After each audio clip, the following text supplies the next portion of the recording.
Ein ganz entscheidendes Kriterium für die Qualität einer fotografischen Aufnahme ist die korrekte Belichtung. Sprechen wir drüber. Nach dem Intro geht's los.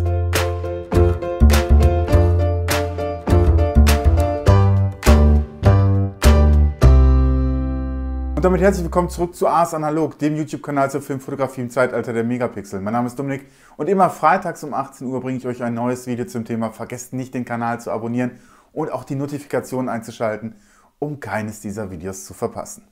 Heute sprechen wir über die korrekte Belichtung bzw. die Messung der Belichtungsstärke für fotografische Aufnahmen. Vor allem auf Film ist die korrekte Belichtung unglaublich wichtig.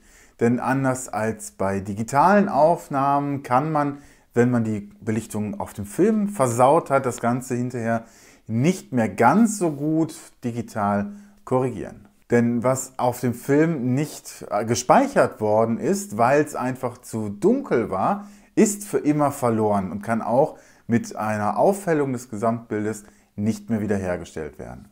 Am anderen Ende, also bei den Überbelichtungen, ist das auch wie bei digitalen Aufnahmen. Was einmal zu stark überbelichtet ist, kann man auch nicht durch Reduzieren der Helligkeit in den Highlights wieder sichtbar machen. Das heißt, ausgebrannte Himmel bleiben ausgebrannt und verlieren sämtliche Bilddetails. Idealerweise beinhaltet also ein fotografisches Bild sowohl dunkle Bereiche, in denen noch Zeichnung vorhanden ist, das heißt, in denen Details noch sichtbar sind, und helle Bereiche, die nicht vollkommen weiß sind. In der analogen Fotografie kann man das insbesondere dann durch die Entwicklung noch beeinflussen. Aber was heißt es dann, korrekt zu belichten? Für mich ist eine korrekt belichtete analoge Aufnahme die am Ende des ganzen Entwicklungsprozesses, also im fertigen Bild, die richtigen Helligkeitswerte für mittelgrau hat. Wie viele andere Helligkeitsstufen es gibt, ist dann eine Frage der korrekten Entwicklung. Aber wie werden jetzt die Aufnahmen korrekt belichtet? Nun, es gibt eine ganze Reihe an Hilfsmitteln, sogenannte Belichtungsmesser. Diese Belichtungsmesser messen in der Regel die Beleuchtungsstärke des Motives oder eben die Menge des einfallenden Lichtes. Entweder wie viel Licht vom Motiv reflektiert wird, das ist die sogenannte Objektmessung, oder eben alternativ, wie viel Licht auf das Motiv einfällt. Das ist so die sogenannte Lichtmessung. Die Motivmessung ist tatsächlich die gängige Methode und die einzige Methode, die auch in Kameras mit Belichtungsmesser eingebaut ist. Diese Belichtungsmesser betrachten sozusagen das Motiv vor der Kamera und bestimmen aus den ganz hellen Bereichen und den ganz dunklen Bereichen sozusagen einen Mischwert.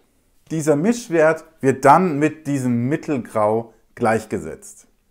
Das hat gewisse Vorteile, vor allem den, dass man Motive, die sehr weit weg sind, damit auch messen kann.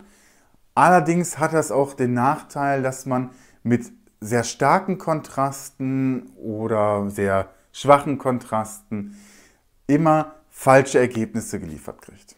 Ein klassisches Motiv ist dabei das Motiv, das im Gegenlicht fotografiert wird. Der eingebaute Belichtungsmesser versucht, das helle Licht zu kompensieren, das gesamte Mischbild quasi auf mittelgrau runterzurechnen, wodurch die Details dann im Schatten verloren gehen. Die Alternative dazu ist die sogenannte Lichtmessung. Die Lichtmessung funktioniert mit Geräten wie diesem Minolta Flashmeter 3. Damit misst man nicht, wie viel Licht vom Motiv reflektiert wird, sondern wie viel einfällt. Dafür hält man das an das zu messende Motiv, bestimmt den Messwert und kann aus diesem Messwert dann die Blende und die Verschlusszeit ablesen. Dieses Gerät hat zudem den Vorteil, dass man damit auch Blitzlicht messen kann, das auf das Motiv fällt, womit eben dann Blitzaufnahmen besonders einfach werden. Nachteil von der Lichtmessung ist allerdings, dass man das eigentlich nur mit Motiven machen kann, die eben in Reichweite sind, denn was in 2 Kilometern Entfernung ist, so lange Arme hat man natürlich nicht. Ersatzweise kann man natürlich auch in der Nähe der Kamera messen. Die pralle Sonne ist hier genauso hell wie in 2 Kilometern Entfernung, aber für das Messen in Schatten kann das dann schon relativ schwierig werden.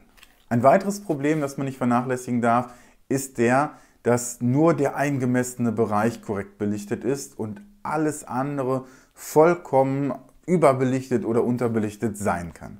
Das heißt, gerade für Landschaftsaufnahmen ist das nicht besonders geeignet. Das war es dann auch heute schon wieder für diese Woche mit der Lichtmessung. Danke fürs Zusehen, fürs Liken, Teilen und Kommentieren. Schreibt mir doch ganz kurz in die Kommentare, was für ein Verfahren für die Belichtungsmessung ihr am liebsten benutzt und für welche Motive. Und wir sehen uns dann, wenn ihr wollt, in der nächsten Woche. Bis dahin sage ich ciao, macht's gut.